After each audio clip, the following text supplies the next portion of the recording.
Sinabi ni Anthony Davis na ayaw niya na maglaro bilang sentro ng Lakers, gusto nang bumalik bilang power forward. Pero bago yan, Jared Vanderbilt eligible na para sa contract extension. Isa nga po sa solid player ng Lakers na nakuha noong trade deadline last season ng forward na si Jared Vanderbilt. Naging malaking parte nga po ito ng turnaround ng Lakers bago matapos ang season, kaya nagtapos ang team bilang 7 seed sa West standings. Nag-average nga po ng 7.2 points at 6.7 rebounds per game si Vando. Hindi rin matatawaran ng hustle at defense si Vanderbilt, lalo na noong playoffs dahil siya nagbabantay sa superstar ng team na nakakalaban nila. Kaya naman ngayong offseason, pinuli guaranteed nga po ng Lakers ang kontrata ni Vando at ibinalik para sa paparating na season. Sasahod nga po si Vanderbilt ngayon ng 4.6 million sa Lakers. At ngayon magandang balita para kay Vando dahil eligible na siya para sa 4 years 71 million contract extension.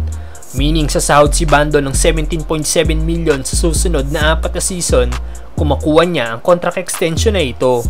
Ang tanong lang kung ibibigay ito ng Lakers, pero kung kayo ba ang tatanungin, sang-ayon ba kayong bigyan ng contract extension si Vando mga brother?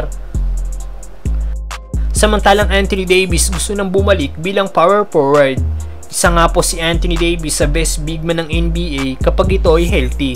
Pero ngayon gusto na nga pong bumalik ni Davis sa dati niyang posisyon bilang power forward.